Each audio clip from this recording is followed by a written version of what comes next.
மூலமந்திரம்.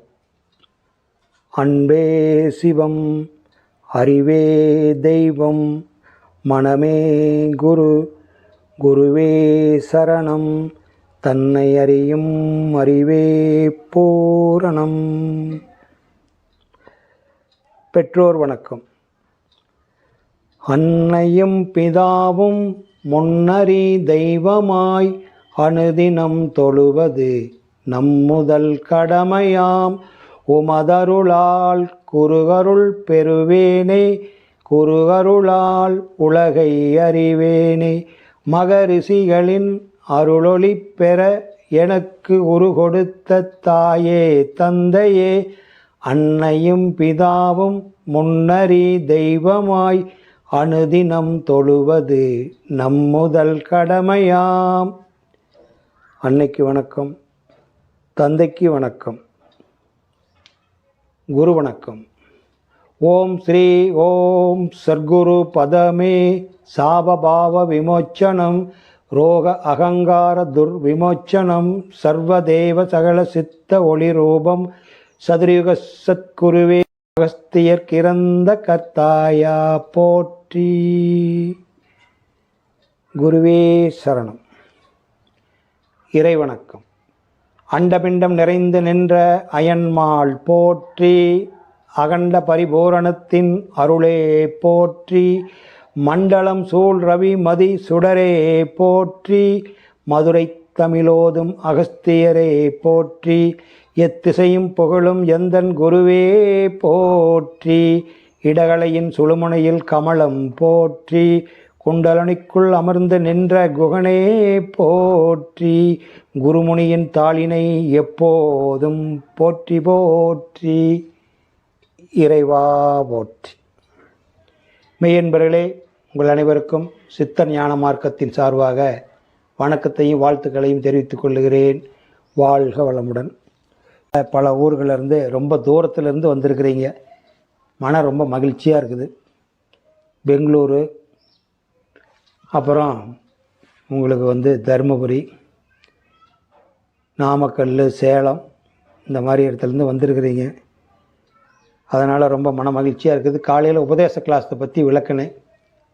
இப்போ இது கேள்வி பதிலினுடைய நேரம். அரசியலை தவிர ஆன்மீகம்,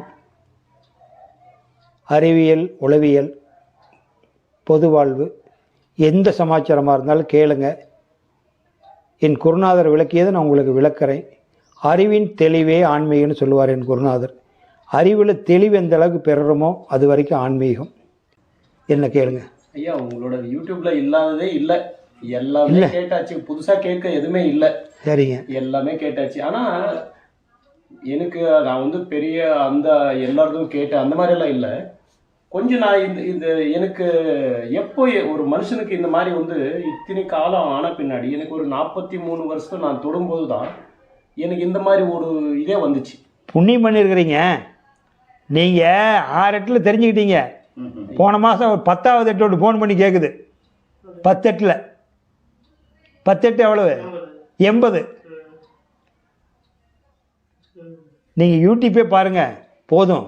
ஆமாங்க, நீங்கள் வராதிங்கிட்ட. ஏன்னா அது ஏற்கனவே பதிவு பண்ணியிருக்குதில்ல, அதைத்தான் திருப்பி சொல்லும். நாம் சொல்கிறது ஏறாது. மெமரி, மூளை செல்களெல்லாம் செயல பர்சன்டேஜ் காந்தம் குறைஞ்சிடும். காந்தம் கம்மியாக இருக்கிறது குண்டுசி இழுக்காதில்ல. காந்தம் நல்லா இருந்ததுன்னா குண்டுசி கப்புன்னு இழுக்கும். 6 எட்டுக்குள்ளேயாவது தெரிஞ்சுக்கணுங்க. அதுக்கு தான் 7 எட்டு வரைக்கும் கொடுத்துருக்கான். 7 எட்டுலையாவது 7 எட்டு 8வது எட்டு தொடக்கத்துலையாவது தெரிஞ்சுக்கணும். 2 எட்டில் உபதேசம் வாங்குறது சிறப்பு. 8வது எட்டு தொடக்கத்துக்குள்ளே தெரிஞ்சுக்கணும். முதல் 3 எட்டு நீங்கள் முதல் 3 எட்டு கலைவாணி. முதல் 3 எட்டு கலைவாணினா சரஸ்வதி. அறிவை சேர்த்துக்கிறீங்களா? 3வது எட்டு 4வது எட்டுலேருந்து 7வது எட்டு வரைக்கும் 4 எட்டு நீங்கள் லட்சுமி, அலைமகள். இவ கலைமகள் சரஸ்வதி, அவள் அலைமகள் லட்சுமி. போன மாதம் நீ கேட்டியல்ல, அதான் தூக்கம் வருது. அதனால் அவர் கேட்டார். தூக்கம் வருது பார்த்தியா? கேட்டால் தூக்கம் வருமில்ல, தூக்கம் வருது. ஏன்னா நான் எப்படின்னா மாதம் புதுசாக வித்தியாசமாக சொல்ல மாட்டேன். அது சொல்கிறது வியாபாரத்துக்காக சொல்லலாம், உங்கள்கிட்ட கைதட்டல் வாங்கிறதுக்காக சொல்லலாம். உங்களுக்கு பிரயோசனம் இல்லை. திருக்குறள் வந்து இன்னும் 2 வருஷம் இன்னும் 2000 வருஷம் ஆனால் மாறிடுமா? பகவத்கீதை மாறுமா? அதைத்தான் நான் சொல்கிறேன். திருக்குறள், பகவத்கீதை, திருமந்திரம், திருவாசகம், திருப்புகழ், கடைசியாக வந்த திருநூலில் திரு அற்பாவோட திருநூலுடைய முள் இனிமேல் உலக அழிஞ்சு மறுபடியும் பிறந்தா தான் நூல் வரும். திரு அற்பா தான் கடைசி நூல் எண்டு. அதுக்கு மேலே திருநூல்கள் கொடுக்கறதுக்கு ஆள் இல்லை. இன்னும் உலகம் அழியிற வரைக்கும் கொடுக்க முடியாது. அது மாதிரி நூல் கொடுக்க முடியாது. அப்போ அதைத்தானே சொல்லணும். அப்போ மாற்றி மாற்றி சொல்லி என்ன பண்ண போகிறோம் நம்ம? நீங்கள் டிகிரி முடிச்சுட்டு வந்துட்டீங்க, அந்த கோர்ஸ் எடுத்துடலாமா? அடுத்தவனுக்கு வேணுமில்ல. இங்கே அப்படி தான். அதனால தான் கொட்டாய் விடுறாரு. ஏன் கொட்டாய் விடுறாருன்னு போன மாதம் கேட்டு போயிட்டார்ல. ஏன்னா அவர் ஒன்றையே சொல்கிறாருன்னு நான் காமெடியாக நடத்துகிறேன். இப்போ நான் சொன்னது உங்களுக்கு நடத்துனதெல்லாம் விளக்கம் முடிஞ்சதுங்களா இல்லையா? ஒரு அறிவிலிருந்து நான் ஏன் மனசனை ஏன் படித்தான் பதிவு எல்லாம் சொல்லிட்டேன், கிட்டத்தட்ட சொல்லிட்டேன். அதனால் இப்போ நீங்கள் இதுதான் உலகம். வேறு என்ன கேளுங்க? ஒன்றும் இல்லை ஐயா. டெய்லி வந்து காலையில் வேலைக்கு போகிறோம், 9 மணிக்கு போய் வந்துச்சுன்னா நைட்டு 9 மணிக்கு வரும். நைட்டில் இப்போது ஒரு 5 வருஷமாக நான் வந்து நைட்டில் சாப்பிட்றதில்ல. ஒரு நாளைக்கு 2 டைம் தான், மதியம் காலையில் மதியம், அவ்வளோதான். நைட் சாப்பாடு அருமையான நல்ல பழக்கம், அருமையான பழக்கம். நைட் சாப்பாடு அதுவே அதனால தான் உடம்பு நல்லா இருக்குது, ஆரோக்கியமாக இருக்குது. ஏதோ ஒரு பழங்கெல்லாம் சாப்பிட்டுட்டு இல்லை ரொம்ப உங்களோட உடம்பாக தான் நல்லா இருக்குங்க. தப்பு இல்லை. 2 வேளை சாப்பிட்டா போதுங்க. அதெல்லாம் 2 வேளை தான் சாப்பிட சொல்கிறாரு. ஒரு வேளை உண்பவன் யோகி, ஒரு வேளை உண்பவன் யோகி, நல்ல ஞானி யோகி. 2 வேளை உண்பவன் போகி, அது மேலே கொஞ்சம் விருப்பம் இருக்குது. 2 வேளை. 3 வேளை உண்பவன் பாவி. 4 வேளை உண்பவன் படுபாவி. 2 வேளை கம்பல்சரி சாப்பிட்டாகணும். 2 வேளை சாப்பிடா இருக்கக்கூடாது. ஏன்னா மத்தியானம் நல்ல வயிறு அடிச்சுட்டு எடுத்துக்கும். நைட்டு தேவையில்லை. நைட்டு குளிர்ந்த நேரம் ஆகிடுதில்ல, அதனால காலையிலேயும் மத்தியானம் கம்பல்சரி சாப்பிடும். 2 வேளை உணவு போதும், தவறில்லை. நல்லா என்ன தண்ணி குடிக்கலனாலும் பரவாயில்ல. உங்களோட யூடியூப் ஒரு நாளைக்கு அட்லீஸ்ட் ஒரு டைம்னா கேட்டாதான் எனக்கு தூக்கமே வரும். இல்லை ரொம்ப நீங்கள் சொல்கிறது எனக்கு ரொம்ப பெருமையாக இருக்குது. ஏன்னு கேட்டிங்கன்னா, நான் வந்துங்க பெருமைக்காக சொல்லலை. எடுத்து நான் வந்து படிக்காதவன், வெறும் 2வது தான் படிச்சிருக்கிறேன்.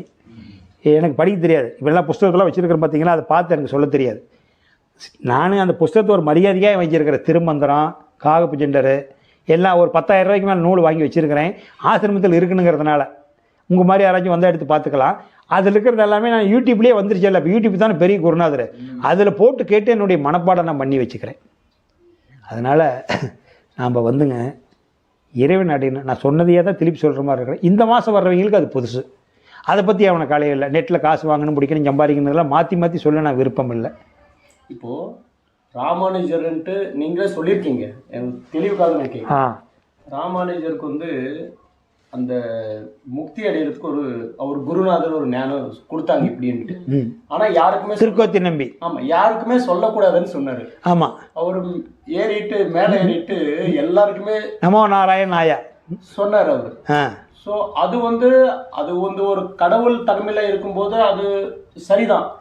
ஆனா என்ன கேட்டா, நானு ஒரு 2 இப்போ உங்களோட வீடியோ பார்த்தோம்னா அதுக்கு ரிலேட்டட் வந்து வேற வரும் ஐயா. ஆனால் நீங்கள் சொல்கிற மாதிரி ஓப்பனாக, அதாவது நீங்கள் வந்து இந்த தவத்துக்கு இங்கே தான் போகணும், இப்படி தான் போகணும், இதுதான் வழி, இது விட்டு வேறு எதுவுமே இல்லை அப்படின்னு நீங்கள் ஓப்பனாக அது வந்து உடைச்சி சொல்கிறீங்க இல்லையா? இதனால் வந்து உங்களை மாதிரி வேற யாரும் குருவும் உங்களுக்கு ஒன்றும் ஏன் இவ்வளோ ஓப்பனாக பேசுகிறீங்கன்ட்டு என்னைக்காவது உங்களுக்கு அந்த மாதிரி சொல்லியிருக்காங்களா? அது இல்லைங்க. அது எப்படின்னு கேட்டிங்கன்னா, நீங்கள் கேட்குறது நியாயமான கேள்வி. அன்னைக்கு சொன்னவங்களும் தவறு கிடையாது, நல்லா புரிஞ்சுக்கணும். இந்த 6வது அறிவு சொன்னல, 6வது அறிவுக்கு அப்புறம் எவல்யூஷன் ப்ராசஸில் உருவ மாற்றம் இல்லை, அறிவு மாற்றம் வருது. என்ன அறிவு? அப்போ உடம்புல பிசிக்கல் மாற்றம் இல்லையில்ல, மென்டல் மாற்றம் இருக்குது. அதனால தான் உங்கள் தாத்தாவோட உங்கள் அப்பா அறிவாளியாக இருந்தார், உங்கள் அப்பாவோட நீங்கள் அறிவாளியாக இருக்கிறீங்க. உங்களை விட உங்கள் பையன் படுத்துகிற கம்ப்யூட்டர் உபயோகப்படுத்துறது உங்களால் முடியாது, அவனுக்கு பதில் சொல்ல முடியாது. ஒரு இன்ஜினியரிங் டாக்டரை கூட அவன் குழந்தைங்களுக்கு சொல்லித்தர முடியல, ஏன்னா அவ்வளோ அட்வான்ஸாக வருது. அப்போ என்னென்னா எவல்யூஷன் ப்ராசஸில் அறிவு, இப்போ 6 அறிவுன்னு நினச்சிக்கிறீங்க. நான் சொல்கிறது 6 அறிவில் இல்லை, 6000 அறிவுக்கு மேலே வந்துருச்சு. வெறும் 6 அறிவு மனுஷன் வா போ ஆனு தான் சொல்லிகிட்டு இருப்பான். சைக்கிள் எப்படி கண்டுபிடிப்பான்? அப்போ அந்த ஏக்கம் மனசுக்குள்ளே ஏங்குறான். நம்ம நடந்தே போக முடியலையே, நடக்க முடியலையே, காலெல்லாம் வலிக்குதேங்கிறான். அடுத்த பிறப்பில் சைக்கிள் கண்டுபிடிக்கிற மாதிரி ஒருத்தன் வந்துட்டான். அப்பா சைக்கிள் அழுத்தி காலே வலிக்குதப்பாங்கிறான். அடுத்த பரப்பில் ஸ்கூட்டரை கண்டுபிடிக்கிற மாதிரி ஒருத்தன் வந்துட்டான். இந்த ஸ்கூட்டர் வெயிலாக இருக்குது, உடம்புலாம் எரிச்சலாக இருக்குது அப்படிங்கிறான். ஒவ்வொரு சுகமும் குறையுது பாரு. கார் கண்டுபிடிக்கிற மாதிரி ஒருத்தன் வந்துட்டான். இந்த காரில் கூட நம்ம நல்லா படுத்து தூக்கிட்டு போகிற மாதிரி இல்லையாங்கிறான். அவன் ட்ரெயின் வந்துட்டான் பர்த்தோட. இந்த ட்ரெயினோட ஈஸியாக என்ன ஃப்ளைட்டு கண்டுபிடிச்சான். கோயம்புத்தூர்லேருந்து மெட்ராஸ் போனால் 500 கிலோமீட்ரு. ஆனால் ஃப்ளைட்டில் 45 நிமிஷம். பஸ்ஸில் 7 மணி நேரம் போகணும், காரில் 6 மணி நேரம் போகணும். ஆனால் எத்தனை மடங்கு 45 நிமிஷம் கற்பனை பண்ணி. அதே தான் தூரம் தானே, தூரம் தான். அந்த மாதிரி தான் இந்த ஆன்மீக அறிவு. அன்னைக்கு சொன்ன மகான்களும் கரெக்டு, நாம் சொல்கிறதும் கரெக்டு. மனசுக்கு தோணுது, இந்த மாதிரி சொல்லி தோணுது. அறிவுக்கு தோணும் உங்களுக்கு. இப்போ நீங்கள் வந்து எம்பிஎல் வரைக்கும் முடிச்சிட்டீங்க, உங்கள் ப்ரொஃபஸர்கிட்ட கேட்குறீங்க. அப்போ நீங்கள் தொடக்கப்பள்ளி முடிச்சிட்டீங்க, உயர்நிலை முடிச்சிட்டீங்க, மேல்நிலை முடிச்சிட்டீங்க, யூஜி பிஜி முடிச்சிட்டீங்க, எம்பிஎல் முடிச்சிட்டீங்க. அப்போ நீங்கள் மாஸ்டர்கிட்ட வாத்தியார்கிட்ட கேட்டால் இதுக்கு மேலே படிப்பு இல்லை நாகராஜ், மாஸ்டர் ஆஃப் பிலாசபி எண்டு, நீ வேணால் ஒரு முயற்சி பண்ணுப்பா, ஒரு பிஹெச்டி பண்ணு. இப்போ நீங்கள் பிஹெச்டி நீங்கள் தானே பண்ணுறீங்க, ஐடியா தான் கேட்பீங்க சில பேர்த்திட்ட. இப்போ பிஹெச்டின்னு தனியாக படிப்பு ஒன்றும் இல்லை, அது நீங்கள் ஒரு புத்தகத்தை சப்மிட் பண்ணணும் டாக்டரேட்டுக்கு. அப்படி தானே? அந்த மாதிரி தான் இதுவும். அவங்களுக்கு இல்லை, நம்ம மேலே வந்துடுறோம். அப்போ அந்த சொல்லிக் கொடுத்த வாத்தியார் அந்த இடத்துல தான் இருப்பார். இவன் அதையும் தாண்டி அமெரிக்கா போயிடுறான். ஆமாம். அதனால் அறிவு தேடுதல் இருக்கிற வரைக்கும், தேடுதலுக்காக சொல்ல, தேடுதல் இல்லாதவனுக்கு அது அறிவு மங்கி. அவர் சொல்லிக் கொடுத்தே செய்ய முடியாதவனு இருப்பான். அதனால தான் நான் சொல்கிறது அறிவின் தெளிவே ஆன்மீகம். இந்த கும்பிடுறது, கண்ணை மூடி உட்காந்து இருக்க பிடிக்கிறதுலாம் 2ஆம் பட்சம். அது மனம் அது செம்மையாயிட்டு நீ தியானம் பண்ண வேண்டாம், எதுவுமே பண்ண வேண்டாம். இப்போ இந்த மாதிரி எந்த உயிருக்கு தீங்கு செய்யக்கூடாதுன்னு தெரியுதில்ல, அப்போ நீ எதுவுமே தியானமாக பண்ணாது. யார் ஒன்று பண்ண சொல்கிறா? வேலைக்கு போ, வீட்டில் இரு, கம்முன்னு உட்காந்துரு, டைம் கிடைக்கிறப்பெல்லாம் ஒரு மரத்துக்கடியை உட்காந்துரு, வீட்டில் இரு, தனிமையில் இரு, யார்கிட்டையும் பேச்சு கொடுக்காத. வீட்டில் இருந்தால் வீட்டில் படுத்துவங்க. ஆனால் 7-8 வரைக்கும் எல்லாத்தையும் கூட வளர்ந்து விளையாடு. கணவன் மனைவியோட விலகி இருக்கக்கூடாது. 7-8 வரைக்கும் குடும்பத்துட்டு விலகி இருக்கக்கூடாது, ஜாக்கிரதையாக இருக்கணும். நான் சொல்கிறது 7-8 வரைக்குமே நீ குடும்பத்தில் 7-8க்கு மேலே கடவுள் உனக்கு ஆயுசு கொடுத்துருக்குறானா 8ஆவதுலேருந்து முழுமையாக தனிமையும் கடைபிடி. அப்போ வீட்டுட்டு போகக்கூடாது. ஆனால் வர செலவு வச்சுக்கூடாது. வீட்டில் மனைவி மக்கள்கிட்ட யார்கிட்டையும் வர செலவு வச்சு எல்லாத்தையும் அது வரைக்கும் காப்பாற்றி விட்டீர்ல. 3 வளர்த்தி விட்டீர்ல பையனை. அதுக்கு மேலே நீ என்ன வளர்த்துறது? அப்புறம் நீ அவனை கடைப்பிடிக்கிற. பொண்டாட்டிக்கு மட்டும்தான் ஆயுள் காலம் வரைக்கும் இருக்க, நம்மள நம்பி வந்திருக்கிறா. அப்போ ஆயுள் காலம் வரைக்கும் நீ 8ஆவது வீட்டில் கூட அவர் சோறு திங்கிறது வரைக்கும் இல்லாதையே இருக்க போகிற. ஆமாம், நீ சோறு தின்னுக்கிட்டு நான் இங்கேயே போகிறேன், ஆசிரமத்துக்கு போகிறேன், ஒரு 10 நாள் வெளியூர் போகிறேன், நான் ரிஷிகேஷ் போகிறேன், திருவண்ணாமலை போகிறேன், பழனி போகிறேன், ஒரு 10 நாளைக்கு இருந்துட்டு வரேன், நீ சாப்பிட்டுட்டு மாராசி ஜாக்கிரதை சொல்லிட்டு போங்க. எதுக்கு ஒன்று அவளை கேட்குறேன்? 7-8 வரைக்கும் வாழ்ந்துருக்குறீங்களா அவ கூட? அப்போ அதனால சொல்கிறது. அப்போ 3-8 சரஸ்வதி, 4-8 லட்சுமி, பணம் செல்வம் செல்வாக்கு எல்லாம் லட்சுமி. புரியுதுங்களா? அப்போ 7-8 8ஆவது 8 நீங்கள் சக்தியாக மாறிடணும். இந்த பையனுக்கு பொண்ணு பார்க்கணும், பிள்ளைக்கு மாப்பிள்ளை பார்க்கணும், கல்யாணம் பண்ணி வைக்கணும், அலையணும், பத்திரிக்கை வைக்கணும், மன வலிமை வேணுமில்ல. அப்போ நீயே சரஸ்வதி, நீயே லட்சுமி, நீயே சக்தி. கலைமகள், அலைமகள், மலைமகள் நீ தானே. ஆண் பெண்ணு 2 பேர் உனக்குள்ள தான் இந்த தெய்வம் ஒன்று இருக்குது. இடுப்பில் இருந்து சக்தியை கொடுக்குறா காமாட்சி, கண்ணிலிருந்து ஆட்சி பண்ணுறா மீனாட்சி, உலகத்தை பார்க்குறா. உச்சியிலிருந்து ஆட்சி பண்ணுறா விசாலாட்சி. அப்போ காமாட்சி நீ தான், மீனாட்சி நீ தான், விசாலாட்சி நீ தான். அலைமகள், கலைமகள், மலைமகள் நீ தான். வேறு என்ன வேணும்? இங்கே பிரம்மா விஷ்ணு இருக்கிறாரு, விஷ்ணு இங்கே இருக்கிறாரு, இங்கே பிரம்மா இருக்கிறாரு, சிவன் இருக்கிறாரு. மும்மூர்த்தியும் உனக்குள்ளே தான் இருக்குது. அனைத்து தெய்வங்களும் உனக்குள்ளே இருக்குது. வேறு என்ன சந்தேகம் கேளுங்க.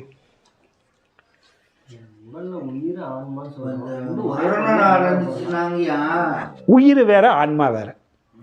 உயிருங்கிறது அறிவு, அறிவே தெய்வங்கிறமில்ல. அறிவு, உயிர், தெய்வம், கடவுள்னு சொல்கிறது உயிர். இந்த உயிர் ஆன்மாகிட்டிருந்து பிரிஞ்சு வந்திருக்குது உலக இயக்கத்துக்காக. இந்த உயிர் ஆன்மாகிட்ட போய் சேர்ந்தணும். இந்த உயிர் ஆன்மாகிட்ட போகும்போது என்னென்னா, இங்கே என்னால் முடியலையே, நான் வந்து சேரலான்ட்டு இந்த பூங்குளை விட்டுட்டு நவரலான்னு சந்திர மண்டலத்தை பார்க்குது. சந்திரன் கீழே தள்ளி விட்டுறான். அடா நீ போட, நீ எல்லாம் நீ சாகும்போது, நீ மூச்சு விடும்போது பேரம்பேத்தியில் வச்சுக்கிட்டு இருந்த, வீட்டில் ஒரு நாய் வளர்த்துன, அந்த நாய் மேலே நினப்பு வச்சுக்கிட்டு இருந்த, உன்னோட நினப்பு நீ உசுரிடும் போது நாய் மேலே போச்சுடா, நீ நாய்கிட்ட போயிருங்க வராத அப்படின்ட்டு. அடுத்தாப்புல நீ நாயாக பிறந்து மறுபடியும் எந்த ஜென்மத்தில் மனசனாக வர்றியோ அப்போ தான் போக முடியும். மறுபடியும் 10 தலைமுறை ஆகும். அப்போ நீ வாழுங்காலத்தில் இப்போ காட்டி கொடுத்தோம் இந்த இடத்துல வச்சுருந்தா உசுறு விட்டுருந்தா சந்திரன் நினச்சிக்கிட்டு இருந்திருக்கும். அப்போ உன்னுடைய ஆன்மா சந்திர மண்டலத்துக்கு போயிடும், பிறப்பு எடுக்காது. ஆனால் இன்னொரு பிறப்பு எடுக்கும், ஞானியாக பிறப்பு எடுக்கும்.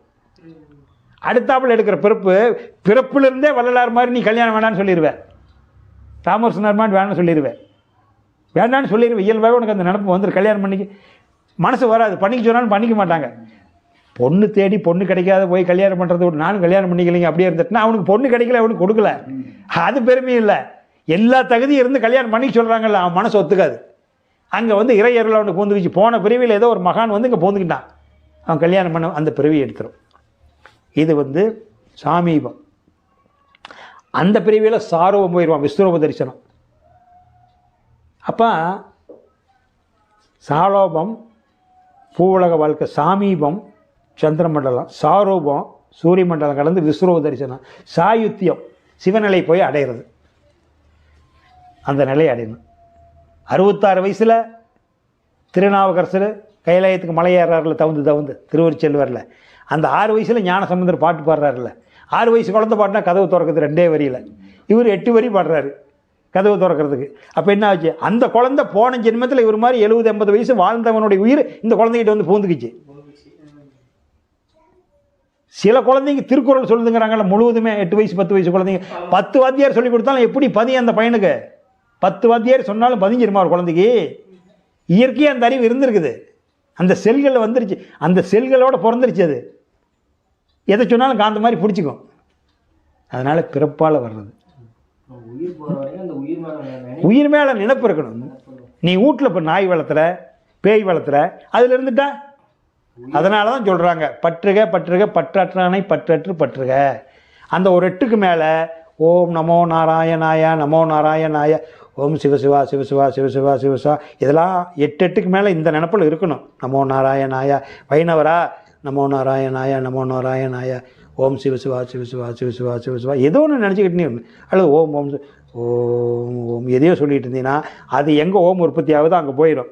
அது இல்லை. தம்பி இந்த நாய் வந்து நான் வளர்த்திக்கிட்டு இருக்கிறேன், ஜாக்கிரதையாக இருக்குது, நான் போனதுக்கப்புறம் மறந்துடாதீங்க, ஆரையும் உள்ளோடாது பார்த்துக்குது. அது காலையிலையும் சாயந்தரம் கரெக்டாக சோறு வச்சுருங்க, வாரத்தில் ஒரு நாள் 1/2 கிலோ கறி எடுத்து போட்டுருங்க. தம்பி நம்ம வீட்டில் தான் கிணறு, நம்ம கிணறு தண்ணி வற்றலை, தண்ணி இல்லைன்னு யாராவது அக்கம் பக்கம் ஒரு கடை 2 கடை கொடுத்துடாதீங்க. கொடுத்துட்டா நம்ம கிணறு தண்ணி வற்றி போயிடும். அச்சா வந்துடு அச்சா. அப்புறம் பக்கத்து வீட்டுக்கார பொம்பளை அவங்க குடும்பம் சரியில்லை, அவங்க மாமியார் ஆகாசி பிடிச்சிவா, பணவரி பிடிச்சி செத்து போயிட்டா, அவங்கள்ட்ட சாவாசி வச்சுக்காதீங்க. அதனால் இதெல்லாம் எங்கள் தன்னை பற்றி எல்லாத்தையும் சுற்றிக்கிட்டு இருக்குது. அப்போ சாவு வந்துடும். ஏமா வந்துட்டான், எப்போ வருவான் யாருக்கு தெரியும்? இப்போவோ சற்று நேரத்திலோ, இரவிலோ, பகலிலோ, அப்புலோ தீயிலோ, எப்போ வர்றான்னு யாருக்கு தெரியும்? எப்போதாகிலும் கூத்துவன் வருவான், அப்போதந்த கூத்துவன் தன்னை உன்னோடும் போக மாட்டான், மண்ணோடும் போக மாட்டான், மனையோடும் போக மாட்டான், பொன்னோடும் போக மாட்டான், பொருளோடும் போக மாட்டான், உன்னோடும் போக மாட்டான், உயிரோடு போவானே. எதை கொண்டு போகிறான்? அப்பா யமனே, கந்தசாமி பொதுவாக சொல்கிறேன், கந்தசாமி உனக்கு ஆயுள் காலம் வந்துருச்சு, இன்றைக்கி உன்னோட டேட் ஆஃப் டெத். நான் யார் தெரியுமா? எங்கிட்ட வந்து இன்னும் கலவை எருமை மேலே நின்றுட்டு நீ என்னமோ சொல்லிகிட்டு இருக்கிற, ஒரு எட்டி வச்சுனா போய் எட்டி உதப்பி உதச்சி பாரு பார்க்கலாம். எருமை மேலே நின்றுட்டு என்ன வெட்டி, இந்த ஊருக்கே தெரியுமா நான் ராஜா, 100 ஏக்கரா சொந்தக்காரர் இருக்குது அப்படின்னு என்ன வாதாடுறான். கடைசியில் பெரிய ஆள் தான் தெரிஞ்சுக்கிட்டான். ஏமே ஒன்று பண்ணு, உனக்கு ஒரு 10 ஏக்கரா தரேன், மண்ணோடும் போக மாட்டான், நிறைய வீடு இருக்குது ஒரு வீடு தரேன், மனையோடும் போக மாட்டான், தங்கம் நிறைய இருக்குது, பொண்ணு ஒரு 1000 பவுன் தரேன், பொண்ணோடும் அங்கே வீட்டில் இருக்கிறாங்க வருவாங்க, இவனை போட்டு போயிடாத, இவனுக்கு புழு பிடிச்சி நாரி போயிடுவான், இவனை கூட்டி போயிடுவாங்க, உன்னோடு போக மாட்டான், உசுரோடு போவானே. கண்ணு முடி இம முடி இருக்குதில்ல, எல்லாம் தான் இருக்குது, அப்படியே 75 கிலோ படுத்துருக்குதில்ல, ஏன் நடமாட மாட்டேங்குது? ஏப்பா நடமாடல? அப்போ நான் செஞ்சேங்கிற இரவல் தந்தவன் கேட்கின்றான். காசுக்காக வாங்கிட்டு வந்தேன், உசுறு காசுக்காக வந்தது, காசு கொடுத்து வாங்கினியா? இரவலை தானே வந்தது. இரவல் தந்தவன் கேட்கின்றான், அதை இல்லை என்றால் அவன் விடுவானா? உறவை சொல்லி அழுவதனாலே உயிரை மீண்டும் தருவானா? கூக்குரலாலே கேட்காது, கோர்ட்டுக்கு போனால் செய்க்காது, அந்த கோட்டையில் நுழைந்தால் திரும்பாது. திரும்புமா? அப்போ நீ இதெல்லாம் இருக்கிறவோ தெரிஞ்சுக்கலாமல்ல. எல்லாத்தையும் நீ விட்டுட்டு போகிற பொருள் கஷ்டப்பட்டிய. ஒரு நாள் வந்து உபதேசம் வாங்கிட்டு ஒரு 5000 10,000 அவங்ககிட்ட கொடுத்து வாங்கிட்டு என்ன தெரிஞ்சுக்கலான்னா 10 நிமிஷத்தில் தெரிஞ்சுக்கலாம். உலகம் எப்போ முக்தி அடைஞ்சிருக்காது. 12 வருஷம் கஷ்டப்படணுங்க. இதை கேட்டுக்கிட்டு இருக்கிறீங்க. அடுத்த ஆள் வந்தாலும் சரி வராடும் சரி கவலை இல்லை. பொய் சொல்லி சொல்லி ஏமாற்றக்கூடாது. ஒரு உபதேசம் வாங்கினீங்களா உங்களுக்கு படிக்கிறதுக்கு 12 வருஷம் ஆகணும். ராமாயணத்தில் எத்தனை வருஷம் அவனை ஒதுக்கி வைக்கிறாங்க, வனவாசம் போகிறாங்க. மகாபாரதத்தில் 12 வருஷம். குழந்தை பிறந்தது 12 வருஷம். அது பாலகன். இப்போ நீங்கள் பாலகன் 13வது வருஷத்துல தான் விந்து கீழே இறங்கி வரும், மெச்சூரிட்டி ஆகும். எத்தனாவது வருஷத்தில் கும்பாபிஷேகம் பண்ணுறாங்க கோயிலுக்கு? அப்போ இன்றைக்கி உபதேசம் வாங்கிட்டா இது வேலை செய்கிறதுக்கு 12 வருஷம் ஆகும். சும்மா பொய் சொல்லிலாம் நாளை நடத்தக்கூடாது. அப்போ அந்த ஆன்மா எதில் நினப்பு வச்சுருந்ததோ அப்போ அப்பளோ தீயிலோ சாயந்தரம் நேரம் 6 மணிக்கு மேலே யாருக்கும் நெருப்பு கடன் கொடுத்துறாத. லட்சுமிம்பாங்க நெருப்பை கடன் கொடுத்துட்டீங்கன்னா நம்ம மகாலட்சுமி போயிருப்பாங்க. சொல்லி வச்சு போயிட்டா மாமியா. அப்போ இவன் சாகும்போது இவன் நெருப்பு கோயில் கொடுத்துருவாள், நம்ம இருக்கிற வரையும் ஜாக்கிரதையாக பார்த்துக்கிட்டப்பா. அப்போ அந்த உசுறு நெருப்பு மேலே தான் இருக்கும். நாளைக்கு அடுப்பில் தான் எரிஞ்சிக்கிட்டு இருப்பான். தண்ணி மேலே தண்ணி கிடத்துலேயே நினச்சிக்கிட்டு இருந்திருக்கான். எங்கே இருக்குது நினப்பு உசுறு போகும்போது? நாய் மேலே நினச்சிக்கிட்டு இருந்தான். எதில் அந்த நாய் மேலே நினச்சிட்டு இருக்கும்போது டப்புன்னு உசுறு நின்று போச்சுன்னா இவன் நினச்சிக்கலாம் எங்கள் ஆயா அதை நினச்சிது இது நினச்சிது. ஆயை நினச்சது உன்னால் எங்கே சொல்ல முடியும்? எங்கள் தாத்தா தண்ணி வாங்கி கொடுத்தாரு என்னமோ சொல்ல நினச்ச, நீ சொல்ல பார்க்கலாம். அந்த நினப்பு அவனுக்கு சொந்தங்க. அவன் சொத்து தான் உனக்கு சொந்தம், நினப்பு அவனுக்கு சொந்தம். அந்த நினப்பு இன்னொரு பிறவி எடுக்க போயிடுச்சு. அப்போ அந்த நினப்பு ஒரு நினைவாக இருந்தால் தான் அங்கே போய் சேரும். பல நினைவை கழித்து ஒரு நினைவில் நிற்கணும். அப்போ தான் அங்கே போய் நிற்கும். அதனால் இவ்வளோ சமாச்சாரம் இருக்குதுங்க ஆன்மீகத்தில். ரொம்ப கஷ்டப்பட்டு பாடுபட்டு ரொம்ப ஈஸிங்க, ரொம்ப சிம்பிளுங்க. மலை தோண்டி எழுப்பிடிக்க வேண்டியதில்லை. அந்த நினப்பில் நீங்கள் இருக்கணும், அவ்வளோதான் ஆன்மீகம். நீங்கள் தியானம் பண்ணினாலும் சரி பண்ணாலும் சரி, நாங்கள் காட்டி கொடுத்த இடத்துல உங்களுக்கு தொட்டு கொடுத்த காமிச்ச இடத்துல காலையில் சாயந்தரம் ஒரு 10 நிமிஷம் இருக்கணும். இந்த நாடி சுற்றி பண்ணுறது பிடிக்கிறலாம் எக்ஸ்ட்ரா ஆக்டிவேட்டு. உடம்பு நல்லா இருக்குது, ஆரோக்கியமாக இருக்குது. நீங்கள் எந்த நாடி சுற்றியும் பண்ண வேண்டாம். இதை மட்டும் தினசரி 1/2 மணி நேரம் நினச்சிக்கிட்டு எந்திரிச்சு போங்க. அதே போதும். உங்களை அதையும் கொண்டு கூட்டி போயிடும். ரொம்ப சிரமப்பட்டு செய்ய வேண்டிய அவசியம் இல்லை. அதுவே போதும். சிறப்பாக இருக்கும். வேறு என்ன கேட்குறீங்க ஐயா? என்ன கேட்குறீங்க? இப்போ மரணம் அடைகிறவங்க நேரம் சரியில்லை விளக்கு பொறுத்து வைங்க அப்படின்லாம் பண்ணுறாங்களே, அதெல்லாம் உண்மையுமே இருக்கா? அதாவது வந்துங்க சொல்லுங்கள், வேறு என்ன கேட்குறீங்க? அதான் அந்த வீட்டுக்குள்ளே போகக்கூடாது, இறந்துட்டாங்க விளக்கு பொறுத்து வைங்க அப்படிங்கிறது அதெல்லாம் இருக்கா, இல்லை நம்மளாம் உருவாக்கிக்கிட்டாங்களா? அதை பஞ்சபூதங்களும் நவக்கோள்களும் இந்த உயிரினங்களும் இயற்கை உற்பத்தி பண்ணினது. இதுக்கு மேலே இருக்கிற கட்டமைப்பு ஐய தொடக்கும்போது சொன்னல, பேரு நீ இல்லை உடம்பு நீ இல்லைன்னு, இது எல்லாம் மனிதனால் உருவாக்கப்பட்ட கட்டமைப்பு. அந்த கட்டமைப்பு ஏன் வேணும்னா நீ அறிவில் தெளிகிற வரைக்கும் அது வேணும். அவங்க முன்னோர்கள் செஞ்சதை அப்படியே செய்யணும், எதுலேயும் மாற்றக்கூடாது. அறிவில் தெரிஞ்சதுக்கப்புறம் உனக்கு தெகிரி வரும், அப்போ நிறுத்தணும். உனக்கா தெகிரி வராத நிறுத்திட்டீன்னா ஒரு பக்கம் வேண்டிக்கிட்டேன், நான் தியானம் தெரிஞ்சுக்கிட்டேனே போக வேண்டியதுலையும் அந்த வேண்டுதல் நிறைவேற்றலினா ஒரு பக்கம் போகும்போது கல் இடிச்சிடும், பெருவேற நகம் வேந்து போயிடும். பார்த்தியா, நீ தியானம் கற்றுக்கிட்டதுனால நமக்குள்ளேயே கடவுள் இருக்குதுன்னு கோயிலுக்கு போகல, அதனால் கல் இடிச்சிருச்சும்பா. ஏன் கல் இடிச்சிருச்சுன்னா உன்னுடைய நினப்பு அந்த நேர்த்தி கடனை செலுத்தலைங்கிற மனம் உறுத்துதல்ல. அப்போ நேர்த்தி கடனை நினைக்கக்கூடாது.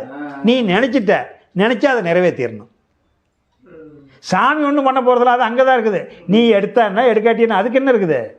அதனால் தண்டனை கிடைக்காது. உன் மனமே உனக்கு தண்டனை கொடுத்துரும். நாம் நேர்த்தி கடன் செலுத்தா விட்டுமே, செலுத்தினா ஒன்றும் இல்லைங்கிற தைரியம் வர்றதுன்னா 12 22 வருஷத்துக்கு இந்த பயிற்சியில் இருக்கணும். 12 வருஷத்தில் இருந்ததுன்னா நீ குலதெய்வம் தெய்வத்தை நேர்த்தி கடன் எல்லாத்தையும் தூக்கி தூர போட்டுருவேன். அப்போ வில் பவர் வந்துடும். எதுவுமே படிக்காத இருக்கிறவனும் இருக்க. இவரும் ஒரு பையன் 2 பேர் ஒன்றா பிறந்தாங்க. ஒருத்தன் எதுவுமே படிக்கலை. ஒருத்தர் 24 2 12 டிகிரி முடிச்சிட்டான், எம்பிஏ முடிச்சிட்டான். இவன் எம்பிஏவே முடிக்கல, சும்மா வேலை கூலி வேலை செஞ்சுட்டு பிடிச்சிட்டே இருக்கிறான். 2 பேத்துக்கு 24 வயசு. அந்த எம்பிஏ படித்தவனுக்கு இருக்கிற தைரியம் இவனுக்கு வருமா? 2 பேரும் மனசும் ஒன்று தான். உங்களுடைய பதிவு தான் உங்களை பயப்படுத்துறதும் பயப்படுத்தாது இருக்கிறதும் உங்களுடைய மனப்பதிவு தான். அப்போ அந்த சனங்க வாழையடி வாழையை இதை தெரிஞ்சிக்காது இருக்கிறதுனால பொக்குன்னு போயிடுவான். பொக்குன்னு போகிறதுனால 7 நாளுமே வெள்ளிக்கிழமை எல்லாமே நல்லவன். கெட்டவங்கிற வார்த்தை சொல்லலே நல்லவன் அடையாளம் கட்ட முடியுமா? எல்லாமே நல்ல நேரம், சுக்கர நேரம். சுக்கர எல்லா வாரையும் 12 to 11 சுக்கரை, 12 to 1 சுக்கர நேரம் ஆச்சா. 1 to 3 சுக்கரை, 3 to 4 சுக்கரை. நீ நம்புவியா? கெட்ட நேரம் வந்து இல்லாத என்னையா பூரா சுக்கரனாக சொல்லிட்டு இருக்கிறேன். அதான் செட் பண்ணாட்டி ஒன்றும் இல்லை. உனக்கு 3 வேளை பசிக்குதில்ல, 3 வேளை சாப்பிட்றையில்ல, இது உண்மை தானே? நேரம் சரியில்லையும் சாப்பிடாது இருக்கிறியா? உனக்கு நேரம் சரியில்லைன்னா இங்கே போட்டது இங்கே அப்படியே திரும்பி வந்துடணும், அல்லது இங்கே போட்டது இங்கே பின்னாடி வரக்கூடாது, அடைச்சிக்கணும். அப்போ உனக்கு நேரம் சரியில்லை. 3 நேரம் நல்லா திங்கிற, நல்லா ஊர் சுற்றுற, நேரம் மட்டும் சரியில்லைன்னு எப்படி ஒத்துக்க முடியும்?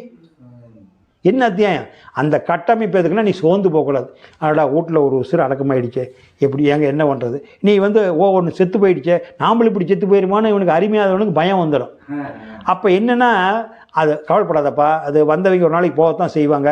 சரி எப்படிங்க நைட்டில் இது எல்லாம் ஒன்றும் வரமாட்டார், நீ ஒரு விளக்கு பற்றி வச்சிரு, அதை பார்த்துட்டு போயிடுவார். உன்னை மைண்டு வடமாற்றி விடுறதுக்காக ஒழிய அதில் நன்மை தெய்வம் உனக்கு கிடைக்காது.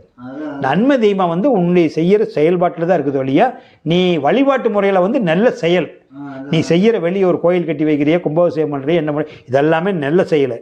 ஆனால் நீ ஊருக்குள்ளே தவறான தொழில் செஞ்சு அடுத்தவங்கிட்ட பணம் வாங்கி ஏமாற்றிட்டு துரோகம் பண்ணிகிட்டு இருந்ததுன்னா அந்த செயல் செஞ்சால் இந்த புண்ணியம் வேலை செய்யாது. வெளியே செய்கிற புண்ணிய காரியம் உங்களுக்கு அது புண்ணியமாக மாறுறதுனா, இந்த வெளி செய்கிற நற்செயல் புண்ணியமாக மாறுறதுனா உன்னுடைய செயல்பாடும் புண்ணியமான செயல்பாடாக இருக்கணும். இல்லைன்னா நீங்கள் அங்கே நல்ல செயல் செஞ்சுட்டு இங்கே தவறான வழியில் பணம் சம்பாதிக்கிறது, எப்படியாவது பணக்காரனானா சரின்னு ஊருக்குள்ளே சீட்டு பணத்தை சுருட்டிக்கிட்டு ஓடுறது, வியாபாரம் பண்ணி மஞ்சள் நோட்டு சுட்டு லாஸ் ஆகிறது, இந்த மாதிரி பண்ணினா அவனோட குடும்பம் எப்படி விளங்கும்? விளங்காது. அதனால் அதனால் அதெல்லாம் மனிதனுடைய நன்மை தீமைக்காக சொல்லி வச்சு எதுவுமே சொல்லலைன்னா சப்புன்னு போயிடும் வாழ்க்கை. அதுக்காக வச்சிருக்கா. இந்த தியானம் பண்ணுறவங்க யாரை வேணாலும் உச்ச நிலைக்கு போகிறவங்க யாரும் செய்ய மாட்டாங்க, அவங்களா செய்ய மாட்டாங்க. இந்த மாதிரி தேங்காய் பால் உடச்சி வச்சு பூஜை பண்ணுறது, பிடிக்கிறது, அது செய்கிறது. தியான லைனில் உச்சத்துக்கு போனவங்க இந்த வள்ளலார் மடத்தில் நான் பேர் சொல்லலை, உதாரணம் சொல்கிறேன். தியானம் பண்ணுறவங்க முறைமையாக பண்ணால் உதாரணத்துக்கு என்ன அளவுக்கு இருக்கிறவங்க, புதுசாக கற்றுக்கிட்டு போகிறவங்களுக்கு மரம் வராது. குறைஞ்சது 2-12 வருஷமாவது இதில் இருக்கணும். 2-12 வருஷமாவது இருக்கிறவங்க நீங்கள் சொன்ன சடங்கை எதையும் 0% செய்ய மாட்டான். ஆனால் எல்லா பக்கம் போவான் வருவான். இதை நீங்கள் தெரிஞ்சுக்காத இருக்கிற வரைக்கும் அதெல்லாம் செய்யணும். இறந்தவங்களுக்கு திதி கொடுக்குறாங்க, சாமி வீட்டு தெய்வம் கும்பிட்றாங்களா, அதெல்லாம் யார் இறந்துட்டா? அப்பா அம்மா. இப்போ சொன்னல அப்பா அம்மா இல்லாத கனகராஜ் எப்படி வருவார்? அப்போ அப்பாவுக்கு திரி கொடுத்தா கனகராஜுக்கு தான் திரி கொடுத்துக்கிறாரு, அப்பா அம்மாவுக்கு இல்லை. அப்பா அம்மா இல்லை, கனகராஜ் இல்லை, யார் திரி கொடுப்பான்? திரி கொடுக்குறது யாரு? பையன் தான் கொடுக்கணும். ரைட்டு தான். அவன் அப்பா அம்மாலேயே பையன் எப்படி வருவான்? அப்பா அம்மா நாம ரூபத்தில் அவங்க காலமேகம் இல்லை, அம்மா இல்லை, அப்பா அம்மா இல்லைன்னா காலமேகம் எப்படி பிறந்திருப்பான்? அப்போ காலமேகம் இருக்கிற வரைக்கும் அப்பா அம்மா இருக்கிறாங்களா இல்லையா? இருக்காங்க. அப்புறம் எப்படி அப்பா அம்மாவுக்கு எதுக்கு போய் திதி கொடுக்கணும்? எதுக்கு நீ கொடுக்குற? ஆனால் நீ கொடுக்கறதுனால 4 பேர் பிழைப்பாங்க, அதுக்கு உதவும். நீ கொடுக்கறதுனால 4 பேர் உனக்கு நடக்காது, நீ நினைச்சு. புரியுதா? அப்பா அம்மா இல்லைன்னா காலமேகம் பிறப்பாரா? அப்போ அப்பா அம்மா காலமேகத்துக்குள்ள இருக்கிறாங்கல்ல. நான் சொல்றது நல்லா விளங்குதுங்களா? விளங்கலையா? அப்போ அப்பா அம்மா இல்லைன்னா காலமேகம் ஒன்று உற்பத்தி பண்ணாருன்னா அது உன்னுடைய வாரிசு தான். நீ யாருக்குள்ள இருக்கிற? நீயும் பொண்டாட்டியும் யாருக்குள்ள இருக்கிறீங்க? உன்னோட வாரிசுக்குள்ள இருக்கிறீங்க.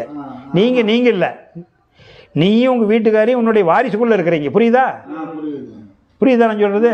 அப்பா அம்மா உசுரோடு இருக்கும்போது நீ கும்பிடுற, ஆனால் அப்பா அம்மா அதுக்காக வணங்கக்கூடாதுன்னு அர்த்தமா? வணங்கு, அவங்க பேரில் ட்ரஸ்ட்டை ஏற்படுத்து.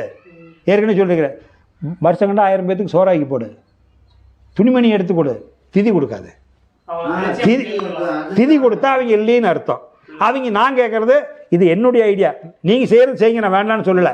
அறிவில் தெளிவுபடுத்த வேண்டியது என்னுடைய வேலை.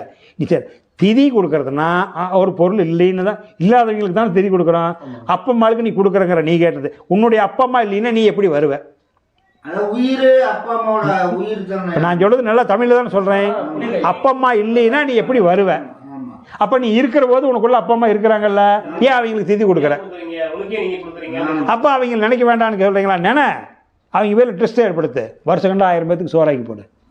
அனாதாசிரமத்தில் போய் ஒரு 100 பேத்துக்கு பணம் கட்டி சோறு போடு. அப்பா அம்மா நினைவு நாள் வரதான் சோறு போடு.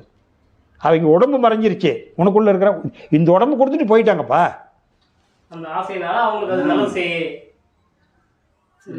இந்த உடம்பு கொடுத்துட்டு போயிட்டாங்கப்பா, வந்ததுக்கு இந்த உடம்பு கொடுத்துட்டு போயிட்டாங்க, அந்த உடம்புக்குள்ள இருக்குதுல்ல. அதனால் புறச்செயல் எல்லாம் ஒட்டுக்கா எல்லாத்தையும் சொன்னா பொக்குன்னு போயிடுவீங்க. கேட்குறவங்களுக்கு கஷ்டமாக இருக்கும். நீங்கள் கொஞ்சம் கொஞ்சமாக தெரிஞ்சுக்குங்க. இப்போ நான் சொன்னது புரியுதில்ல? அதனால் அப்பா அம்மா உனக்குள்ளே தான் இருக்கிறாங்க. அப்பா அம்மா இப்போ எங்கள் அம்மா போட்டா மாட்டி இருக்கிற இந்த காலில் இருக்குது. எந்திரிச்சோன்னே தினம் அதை கும்பிட்டு தான் நான் வெளியே போகிறேன். நான் அதனால தான் நான் வெளியே ரூம் விட்டு வெளியே வந்தோன்னே எங்கள் அம்மா படம் தெரிகிற மாதிரி வச்சுருக்கிறேன். அதை கும்பிடணும், உடம்பு கொடுத்தவல்ல. அதனால் அவங்களுக்கு திதியாக கும்பிடக்கூடாது. திதியாக கொண்டானா இல்லைன்னு அர்த்தம். இல்லைம்மா, நான் உன்னை நினச்சிக்கிறேம்மா, எங்கூட தாம்மா இருக்கிறேன், நான் உனக்காக போய் ஆற்றுல முழுக மாட்டேம்மா, ஆற்றுல முழுகுனா உன்னை கரைச்சி விட்ட மாதிரி ஆகிடுதான். நீ கரைச்சி விட மாட்டேம்மா, நான் எனக்குள்ளே இருக்கிறேன்னு நினச்சிக்குங்க. ஆனால் அது நினைக்கிற அளவுக்கு இப்போ நான் சொன்ன அறிவுக்குள்ளே நீங்கள் வரணும். வந்தால் தான் தெளிவு கிடைக்கும். இல்லைன்னா பயம் வந்துடும். நீ கம்மிட்டு இருப்ப, பக்கத்து வீட்டுக்காரன் சொல்லுவாடே பெரும் பாவம்டா, அப்பா அம்மாளுக்கு ஆகாளிய மாதம் திரும்பி கொடுக்க மாட்டேங்கிறேன், ஆடிய மாதம் கொடுக்க மாட்டேங்கிறேம்மா, உன் மனசு போயிடும். அதை எதிர்த்து சொல்கிற அளவுக்கு நீ அறிவு தெரிஞ்சுக்கணும். இப்போ நான் சொன்னதெல்லாம் நீ அங்கே போய் சொல்கிற அளவுக்கு தெரிஞ்சுக்கணும். அப்போ தான் நீ அவனை அடக்க முடியும். புரியுதுங்களா நான் சொல்கிறது? உனக்கு பயம் தெளிகிற வரைக்கும் அந்த பழக்க வழக்கத்தில் இருங்க. பயம் தெளிகிற வரைக்கும் எல்லா பழக்க வழக்கத்திலும் இருங்க. பயம் தெளிகிற வரைக்கும், தெளிஞ்சதுக்கப்புறம் விட்டுருங்க. நான் விடுன்னு நானே சொல்ல மாட்டேன். என்னுடைய வேலை அறிவை தெளிவுபடுத்த வேண்டியது என்னுடைய வேலை. எது வேணும் வேண்டான்னு நீங்களே முடிவு பண்ணிக்கிங்க.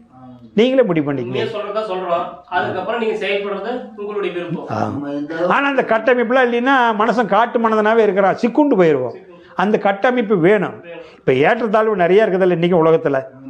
அடிப்படை ஊழியர்லேருந்து நான் இன்னார்னு சொல்லலை, அடிப்படை ஊழியர்லேருந்து தலைமைச் செயலாளர் வரைக்கும் இருக்குதில்ல போஸ்ட்டு. அப்போ யார் என்ன விரும்புகிறாங்களோ அந்த தகுதிக்கு போகிறாங்க. அதே மாதிரி தான் ஆன்மீகத்திலையும் நம்ம எந்த ரேஞ்சில் இருக்கிறோமோ அந்த ரேஞ்சுக்கு உண்டான அறிவு கிடைக்கும். புரியுதுங்களா? திடீர்னு ஒருத்தருக்கு எல்லா உபதேசம் வாங்கிட்டாங்கன்னா எல்லாத்துக்கும் ஒரே மாதிரி அறிவு கிடைக்காது. கம்பவுண்டரும் டாக்டர் ஒன்றாயிர முடியுமா? முடியாது. பெல் பாயும் கலெக்டர் ஒன்றாக முடியுமா? முடியாது. அதனால் அதையெல்லாம் புரிஞ்சுக்கணும். நம்ம எந்த ரேஞ்சில் இருக்கிறோமோ அந்த ரேஞ்சில் தான் நமக்கு அறிவு கிட்டும். அதனால் நீங்கள் எல்லாமே அறிவின் தெளிவு தாங்கய்யா. என்னுடைய சப்ஜெக்டை பூரா பாருங்கள், அதுலேயே போட்டிருக்கிறேன். ஒரு 4-5 பார்த்தீங்களா போதும். நான் அதையும் அதனால தான் மக்களை சிரமப்படக்கூடாதுன்னு தான் அதில் விவரமாக சொல்லியிருக்கிறேன். அதுலேயும் உங்களுக்கு எல்லாமே வந்துடும். திருமேனியில் திருக்கோயில் தத்துவம், கோயில் தத்துவம் பூரா வந்துடும். திருக்கோயிலில் திருமேனி தத்துவம், அந்த கோயில் கட்டமைப்பு வச்சு கட்டிருக்கிறான், அது பூரா வந்துடும். பிறப்பு 7 வகை, வித்து 4 வகை, சக்தி 3 வகை, எல்லாமே சொல்லியிருக்கிறோம். இன்னும் 2 இருக்குது. நீங்கள் இருந்தாலும் அடுத்த மாதம் கேட்குறது கேட்டுக்கலாம். இப்போ வேறு என்ன வேணும்னு சொல்லுங்கள் ஐயா. உங்களுக்கு தருமபுரிக்காரர் சொல்லுங்கள், அதை கேட்டு ஐயா இவர் கேட்டார் அவரும் கேட்டார், உங்களுக்கு என்ன கேள்வி கேளுங்க. வந்ததுக்கு ஏதோ ஒன்று மனசில் இருந்தால் கேளுங்க. இல்லைங்க நீங்கள் சொன்னதுலேயே எனக்கு அதுக்குள்ளே வந்துருச்சுன்னா கேட்க வேண்டாம். அப்படித்தான் சொன்னார் போன வாரம் ஊட்டிக்காரர். ஒருத்தர் வந்திருந்தார், ஒரு லிஸ்ட்டு கொண்டு எடுத்து காமிச்சார். ஒரு லிஸ்ட்டு இருந்தது. சப்ஜெக்ட் முடிச்சுட்டு கேட்டேன், ஐயா நான் கேட்க வந்ததெல்லாம் அதுக்கு மேலேயே வந்துருச்சுங்க, கேட்குறதுக்கு இல்லைங்கன்ட்டார். அதனால் நீங்கள் இருந்தாலும் ரொம்ப தூரத்துலேருந்து வந்திருக்கிறீங்க, வேறு ஏதாவது நீங்கள் ஒரு வார்த்தை கேட்குறதுனால ஒரு கேள்வி கேட்டு முடிச்சுக்குங்க, தப்பு இல்லை. மனசுக்குள்ளே தோன்றுனா தெளிவு இருந்தால் ஓகே. அது எல்லாம் பற்றி தெளிவு ஓகே சார். அன்னைக்கு நான் இங்கே வந்துட்டு இருக்கிறப்ப என்னை அங்கங்கே எல்லாருமே பாட பூஜை பண்ணுறாங்க. நான் அவங்க ஆசீர்வாதம் கொடுக்குற மாதிரி ஒரு கனவு தோணுச்சுங்க. அதாவது கனவு தோன்றதுனாங்க மனதின் வடிவமே வாழ்க்கை. இந்த பாத பூஜை பண்ணுறாங்க அப்படின்னா, இப்போ நானே இருக்கிறேன்னு வைங்க, நான் ஒரு காய் வேட்டி கட்டிக்கிட்டு ஒரு உத்திராட்ச கொட்டை போட்டுக்கிட்டு இன்னும் கொஞ்சம் துண்ணூறு விட்டுக்கிட்டு பொட்டு வச்சுக்கிட்டுனா இயல்பாகவே என்னை தொட்டு கும்பிடலாங்கிற எண்ணம் உங்களுக்கு தோணும். அதை காட்டிக்கிட்டா தோணும். இந்த பாத பூஜைங்க அப்புறம் நம்ம மனசு என்ன பண்ணோம்னா கொஞ்சம் நப்பாசப்படும். அடடா நம்ம இந்த மாதிரி வேட்டி கட்டிக்கிட்டா. சில பேர் உண்மையாக மக்களுக்கு நம்ம மக்கள் இருந்து விலகி நிற்கணும் அப்படின்னு நெல் எண்ணத்தோடு இருக்கிறவங்களும் அந்த உடையில் இருக்கிறாங்க. இந்த உடை பயன்படுத்தி தவறான வழியில் பணம் சம்பாதிக்கணும், மக்களை ஏமாற்றணுங்கிறவனும் அதை பயன்படுத்துகிறான். அப்போ என்னென்னா இதை போட்டுக்கிட்டால் நம்மளை உயர்வாக நினைக்கிறாங்க, 4 பேர் கால் விழுந்து கும்பிட்றாங்க அப்படிங்கிறது இந்த மனசு விரும்பும். பாத பூஜை கும்பிட்றங்கிறது இப்போ நான் சொல்லித்தரேன்னா நான் ஒருத்தனா வானத்துலேருந்தா கீழே இறங்கினேன். ஒரு அப்பா அம்மாளுக்கு தானே பிறந்தேன். எனக்கு இருக்கிற நவத்துவாரம் தானே உங்களுக்கு இருக்குது. இன்றைக்கி நான் தெரிஞ்சுக்கிட்டேன். ஐயா ஒரு டிகிரி முடித்தார், அந்த வாத்தியார் உயர்ந்தவனா? அந்த வாத்தியார் போயிட்டு இன்னொரு வாத்தியார் வந்து நாளைக்கு சொல்லித்தர போகிறாரு. இவருடைய பையனே அந்த வாத்தியார் வேலைக்கு போய் சொல்லி போகிறாரு. இதில் சீடனார் குரு ஆறு எல்லாம் மானிடர் தான். ஏதாச்சும் உறுப்பில் வித்தியாசம் இருந்தால் சொல்லுங்கள், நான் ஏற்றுக்கிறேன். எனக்கு சொல்லிக் கொடுத்த மகான்களுக்கு 11 துவாரம் இருக்குது, எனக்கு 7 துவாரம் இருக்குதா? அவருக்கும் 9 வாரம் எனக்கும் 9 வாரம். எங்கள் அம்மாலும் 10 மாதம் சுமந்தா, அவங்க அம்மாலும் 10 மாதம் சுமந்தா. குருநாதருடைய அம்மா எங்கள் அப்பா அம்மாலும் ஒன்று சேர்ந்து நான் வந்து, அவங்க அப்பா அம்மா ஒன்று சேர்ந்து அவங்க வந்தாங்க. இதில் குரு என்ன சீடர் என்ன? அவங்க சொல்றதுனால மானிடன். மனம்தான் வித்தியாசம். புரியுதுங்களா? மானிட பிறப்பு ஒன்று தான், மனம்தான் வித்தியாசம். மனம் ப்ளஸ் ஈசன். ஈசனே மனமாக வந்திருக்கிறதுனால மனு ப்ளஸ் ஈசன். அப்போ ஒன்று மனு யார்கிட்ட கொடுக்கணும்? கலெக்டர்கிட்ட கொடுக்கக்கூடாது, தாசில்தார்கிட்ட கொடுக்கக்கூடாது, மணியார்கிட்ட கொடுக்கக்கூடாது. முக்தி அடைகிறதுனா மனு யார்கிட்ட கொடுக்கணும்? மனு ப்ளஸ் ஈசன்கிட்ட கொடுக்கணும். படித்து பார்ப்பான். நாகராஜே ஃப்ரம் டு பெங்களூரு. என்ன கேட்டுக்கிறியாப்பா? யமதர்மா இவனுடையது. அவன் நல்ல மனுஷனாக இருக்கானுங்க. ஊருக்குள்ளே எங்கே போய் கேட்டாலும் நாகராஜ் நல்லவனே சொல்கிறாங்க. அதனால் யார் பார்த்தாலும் ஒருத்தர் கூட கெட்டவனே சொல்ல மாட்டேங்கிறாங்களே. நாகராஜ் அவன் தங்கமான ஆள். எதுவும் அங்கே இருக்கிற பாருங்க. ஏங்க இங்கே நாகராஜ் ஒருத்தர், ஆமாங்க அது தங்கமான ஆள். எங்கே ஒருத்தங்க கூட அவனை தப்பே சொல்ல மாட்டேன். சரி அப்படின்னா அவன்கிட்ட போகாத நீ. அவன் எப்போ சௌரியமாக இருக்கான் வந்து சென்ட்டு போகிறான். அவன் வீட்டுக்கு போகாத. தர்மராஜா ஆர்டர் போட்டுறாரு யமனுக்கு. தர்மராஜா அவனே விருப்பட்டா வந்து, அப்போ நாகராஜ் என்ன விடுவோம்? பேரம்பேத்தி பார்த்தாச்சு, கடவுளை நினச்சிட்டாரு, இப்படியே அடக்காயிட்டா பரவாயில்ல, எது ரொம்ப நாள் வாழ்ந்து அடுத்தவங்களுக்கே சிரமத்தை கொடுப்பானே அப்படின்னு நாகராஜ் நினைப்பான். உசுறு டப்புன்னு போய்டும். என்ன அந்த ஒரு எண்ணத்தோடவே போயிட்டு உசுறு ஏதாவது நம்ம ஏதாவது நினைச்சிட்டு செத்தோம்னாத்தான் அதில் நினைவு தான். எல்லாத்துக்கும் நினைவு தான் காரணம். நினைவு தாங்க. அப்போ என்னென்னா இந்த பழக்கத்தை ஏற்படுத்துறதுனால இன்னொருத்தர் ஆசீர்வாதம் பண்ணால் இந்த மனமும் கொஞ்சம் விரும்பும். அப்போ நாம் என்ன சொல்லிடுறேன்? நீயும் நானும் ஒன்று தான்ப்பா. நிறையறிவில் நீ ஆனும் ஒன்று தான், குறையறிவில் நீ வேறு நான் வேறு. அதனால் உழுவாத, கால் உழுவாத, அது நல்லதில்லை அப்படின்னு உன் காலுக்கு வந்து கும்பிட வந்தானா நீ காலை நிறுத்திக்கிட்டு உன் கால் வச்சிருக்கிற பாதை பூஜை பண்ணு. பாதம்னா மண்ணில் பாதை பூஜை பண்ணு. மண்ணுக்கு பேர் தான் பாதை பூஜை. இதில் தானே பாதத்தை வைக்கிற. வீடு கட்டும் போது முதல்ல பூமி பூஜை தானே போடுற. விவசாயம் வேதை போடும் போது ஏறு உழுது மண்ணை தொட்டு கும்பிட்டு தானே பூஜை போடுறான். அப்போ மண்ணு தான் பாதம்னா இதுக்கு பேர் தான் பாதம். ஆனால் இதை பாதம்னு நினச்சி இந்த பாதத்தை எதில் வைக்கிற? இதுதான் பூமியில் தான் வைக்கிறேன். அதனால தான் கோயிலுக்குள்ளே எந்த கோயில் நுழைஞ்சாலும் முன்னாடி ராஜகோபுரத்தில் 2 பாதம் இருக்கும் தெரியுமா? கால் பாதம். உள்ளுக்குள்ள தங்க கோபுரத்தில் இருக்காது, வெளியே இருக்க ராஜகோபுரத்தில் தான் இருக்கும். அப்போ அந்த கால் மூலியமாக உனக்கு சக்தி வருது. அதனால தான் பாதம் சக்தியடி பரவிந்து நாதமடிங்கிறாரு. அந்த பரவிந்தில் நாதம் வந்தால் தான் இந்த பூமியில் இருக்கிற சக்தியில் புல் முளைக்கும். அதனால தான் அண்டத்தில் உள்ளது பிண்டத்தில். அண்டம் இல்லைன்னா பிண்டத்தில் புல் முளைக்காது. அம்மா அப்பன் இல்லைன்னா அம்மாளுக்கு எப்படி குழந்தை பிறக்கும்? அதனால் பாத பூஜை மண்ணுக்கு பேர் தான், பூமி பூஜைக்கு தான் பாத பூஜைன்னு சொல்லி பழகிட்டாங்க. அது மனசனுக்கு வந்து இது ஒரு சிலுசிலுப்பாக இருக்குது, கௌரவமாக இருக்குது. இப்போ நீங்கள் வரும்போது ஒரு மாலை போட்டு பாத பூஜை பண்ணால் என் மனசு கொந்தளிக்குதில்ல. பார்த்தா இன்னும் 4 பேர் பார்த்துட்டு வருவாங்க. ஓ ஒரு பெரிய சாமியாட்டு இருக்குதுன்னு வருவாங்கள்ல. இது வந்து அதனால் அறியாமையை நம்ம பயன்படுத்திக்கிற மாதிரி ஆகிடும். இன்னொருத்தர் பண்ண நீங்கள் அனுமதிக்காதீங்க. வேண்டாம், அவன் அறியாமல் இருக்கிறான்னு அர்த்தம். வேண்டாம்ப்பா உனக்கு ஆசீர்வாதம் பண்ணுறேன், நீ நல்லா இருப்ப அப்படின்னு சொல்லிட்டுப்பா. இல்லை தண்ணி ஊற்றினா ஆசையாக இருந்தால் நீங்கள் கால் வச்சிங்கல்ல, இந்த இடத்துல காலை நிறுத்திக்கிட்டு அதில் ஊற்றி சொல்லுங்கள். மண்ணை தொட்டுக்க முடிச்சு சொல்லுங்கள். அப்படி தவிர்க்க முடியலைன்னா உங்கள் காலில் கை வைக்க விடாதீங்க. உங்கள் பாதத்துக்கு கீழே இந்த பாதம்னா அவனை இங்கே வைக்க சொல்லிடுங்க. மண்ணை தொட்டு கும்பிட்டு போகிறான். அந்த மாதிரி பழக்கம் தான் மாற்றிக்க வேண்டாம். ஏன்னா யார் மனசும் நோவாத நடந்துக்குங்க. இந்த அறிவு எடுத்து சொல்லுங்கள். அறிவு எடுத்து சொல்லுங்கள். அதான் கரெக்டாக 5 மணிக்கு சடார்னு என்ன அந்த மாதிரிலாம் கண்டமே என்னாச்சு அப்படின்ட்டு. ஆனால் நான் நிறைய கனவு கண்டதெல்லாம் நிறைய உண்மையாக நடக்குதே தெரியுது. அதே கரெக்டாக இருக்கிறவங்க வந்துங்க, கரெக்டாக இருக்கிறவங்க ஒன்று நினச்சா நடக்கிற மாதிரி தான் வரும். கனவுல நம்ம கரெக்டாக இருக்கிறவங்க, ஒரு கெட்ட எண்ணம் இல்லாத நல்ல எண்ணத்தோட நேர்மையாக வாழ்கிறவங்க ஒன்று நினச்சா ஒரு அசரதியாக உங்களுக்கே தோன்றும். இன்றைக்கி ஒரு பக்கம் போகலாமா வேண்டாமாங்கிறது உங்களுக்கு ஒதிக்கும். அப்போ நீங்கள் போகலாமான்னு நினச்சிட்டு திடீர்னு போக முடியாது தடுங்களானா கூட நல்லதாக தெரியும். அப்போ நீங்கள் போயிருந்தீங்களா அந்த அன்றைக்கி ஏதோ ஒரு விபத்து கூட நடந்திருக்கலாம். அப்போ அந்த விபத்தை நீங்கள் போகலான்னு நினச்சிது போகாத ஏண்டா விட்டோம்னு அந்த விபத்து நடந்துறதுக்கு அட நல்ல வேலை நம்ம போயிருந்தோமா, அங்கே வண்டி ஆக்சிடென்ட் ஆகிடுச்சிங்கிறாங்க, நமக்கு இதே தானே வந்திருப்பீங்க. அப்போ ஏதோ ஒன்று உங்களை தடுக்குது. அப்போ உங்களை வந்து நீங்கள் ஒரு நல் வழியில் போகிற போது அது மேலும் உங்களுக்கு வழிகாட்டும் கொஞ்சம் தூரம். அதாவது 1000 ரூபா கடனில் இருக்கிறான். அந்த 1000 ரூபா கடன் இல்லாத 1000 ரூபா கையில் பணமாக வச்சு பார்த்துட்டான்னு வைங்க, அது 1 லட்ச ரூபா சேர்ந்த வரைக்கும் அவனுக்கு ஆசை வந்துடும். ஆனால் 1 லட்சம் சேர்த்திட்டீங்களா மறுபடியும் நீங்கள் பணம் சேர்த்த வேண்டியதில்லை. அது சேர்த்திடும். 1 லட்ச ரூபா சேர்ற வரைக்கும் தான் கஷ்டம். அந்த 1 லட்ச ரூபா மறுபடியும் உங்களை அது கோடீஸ்வரன் ஆக்கிடும். அந்த மாதிரி தான் அறிவும். அதனால தான் அறிவு அறிந்த வரை ஆனந்தம். அவ்வளோதான். சரிங்களா? சில இதுங்களா என் மனசுல தோணுது. அது ஒரு 6 மாசத்துக்கு அப்புறமா அது மீண்டும் அந்த மாதிரி அதெல்லாம் மனம் எடுக்கிற தெரியுது. அது மனசு எடுக்கிற வடிவம் தாங்கய்யா. அதெல்லாம் நம்ம சிக்கக்கூடாது, அதையும் கடந்து போகணும். நான் சொல்கிறேன் நல்லா இருக்குது அப்படின்னா நம்ம 4 பேர் பூஜை பண்ண வந்துடுவாங்க. இப்போ என்னைய கூட நிறைய பேர் எங்கே இவ்வளோ தூரம் சொல்லித்தரீங்க, ஒரு எந்திரம் கட்டுறீங்களா மந்திரம் கட்டுறீங்களா அப்படிமாங்க. எந்திர மந்திரம்லாம் நான் கட்டுறதில்லை. எந்திர மந்திரம் நான் கட்டி உனக்கு சரியாயிரும்னா உன்னோட பதிவு யார் கழிக்கிறது? ஊர் போட்டு அக்குருவம் பண்ணியிருப்பேன். நான் ஒரு எந்திரம் கட்டுறதுனால பாவம் போயிருமா? எப்படி போவோம்? நாளைக்கு இந்த ஆள்கிட்ட போய் எந்திரம் கட்டினேன் பழையபடி தான் இருக்குதும்ப. அறிவை சொல்லித்தரேன். என்கிட்ட வந்துட்டு போகிறதுனால உங்களுக்கு நல்லது நடந்துடாது. நான் சொன்ன அறிவு பிரகாரம் போனீங்கன்னா நல்லது நடக்கும். புஸ்தகம் வச்சிருக்கிறதுனால நீ டிகிரி முடிக்க முடியாது. புஸ்தகத்தை படிக்கணும். புரியுதுங்களா? அதில் பணத்தை வரி மொழி வந்துட்டு போகிறதுனால நல்லாயிருமுன்னா எல்லா பக்கம் அப்படி இத்தனை பேர் போயிட்டு வராங்க, லட்சக்கணக்கான பேர் கோயிலுக்கு போயிட்டு வரானே. ஒன்றும் அவனுக்கு துன்பம் தொலையிலையே. துன்பம் தொலைஞ்சிருக்கணுமில்ல. பின்ன தன்னை மாற்றிக்கணுங்க. தன்னுடைய மனமாற்றம் இல்லாத எந்த மாற்றமும் வராது. லட்சம் பேர் ஐயப்பன் கோயிலுக்கு மாலை போட்டு மனமாற்றம் வேணுங்க. மனமாற்றம் வேணும். அதனால கொஞ்சம் மாறிக்கிட்டேன். அதனால நாம் 5 தலைமுறை 6 தலைமுறையே கிணத்துல நம்ம மூப்பாட்டை வெட்டிட்டு போன கிணத்துல தண்ணி மோண்டுக்கிட்டு இருக்கிறோம். கிணறு தான் தண்ணி கொடுக்குது அப்படின்னு அதை மதித்து மரியாதை பண்ணி சுத்தமாக வச்சுருக்கலாங்கிற எண்ணம் வரல. தண்ணி கொடுக்குதுன்னு மோண்டுக்கிட்டே இருந்துட்டான் 5 தலைமுறையாக. நம்ம தாத்தா இருக்கும்போது அந்த தண்ணி 15 அடி தண்ணி நம்ம கிணத்துல இருக்கும்.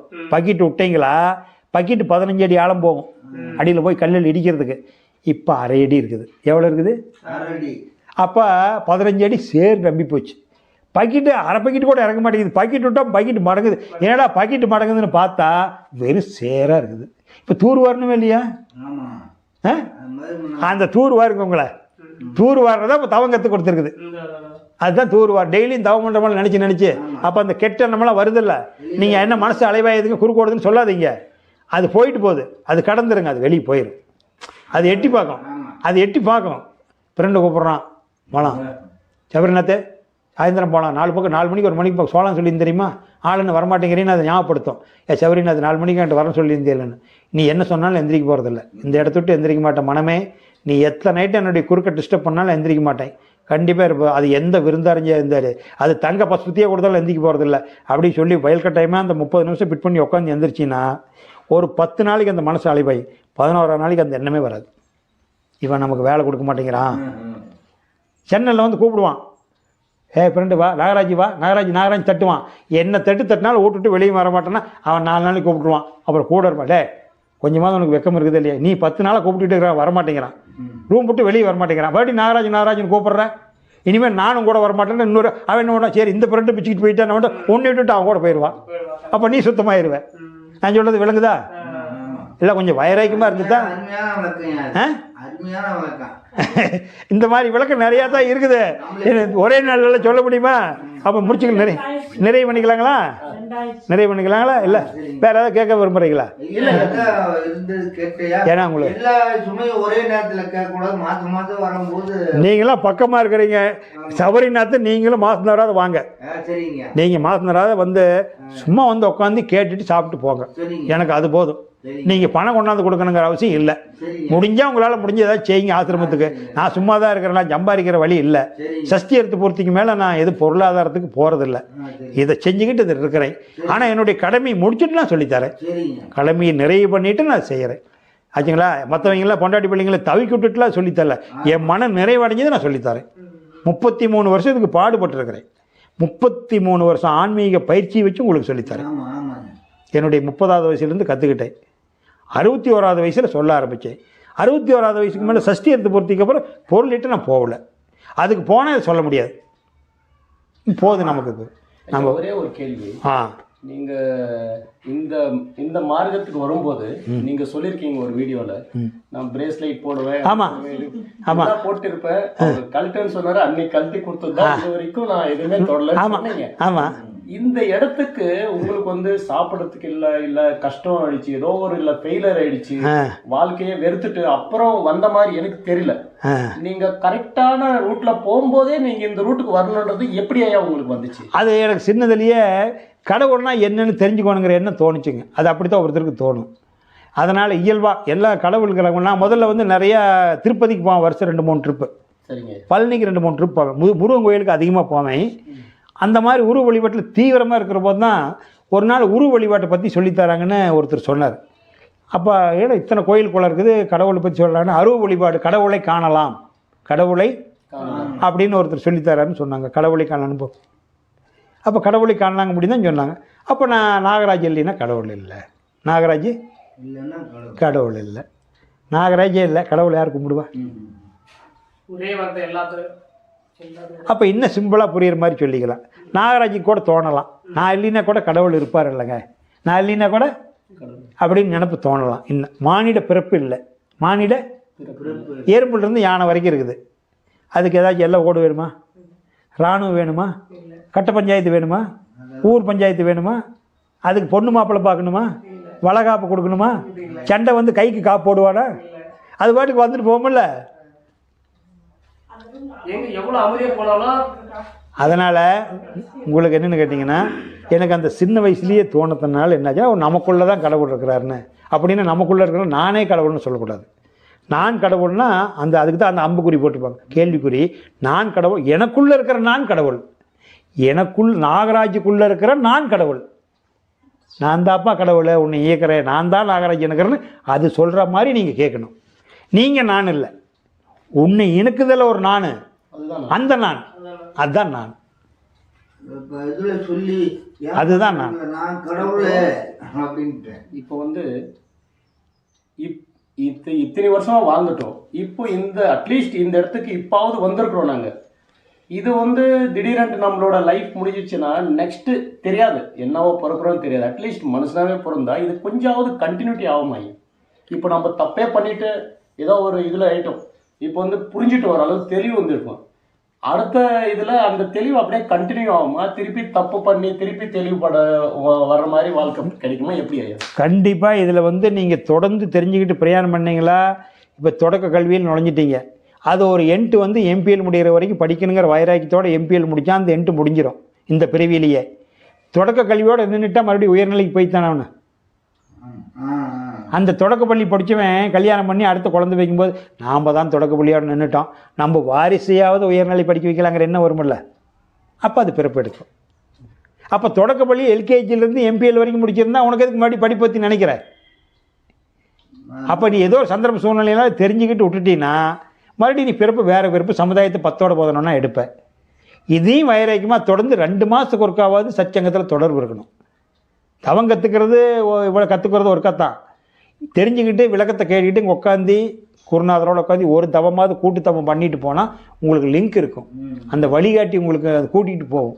ஆனால் ஒருக்கா தெரிஞ்சுக்கிட்டு போய் விட்டுட்டா அது குருசீடன் தொடர்பு இல்லாத போயிடும். அந்த காலத்தில் குருவுக்கிட்டே சரணாகதியாகி கிடப்பாங்க. இப்போ வந்து குடும்ப குட்டி பொருளாதாரத்தை விட்டுட்டு அப்படி இருக்க முடியாது.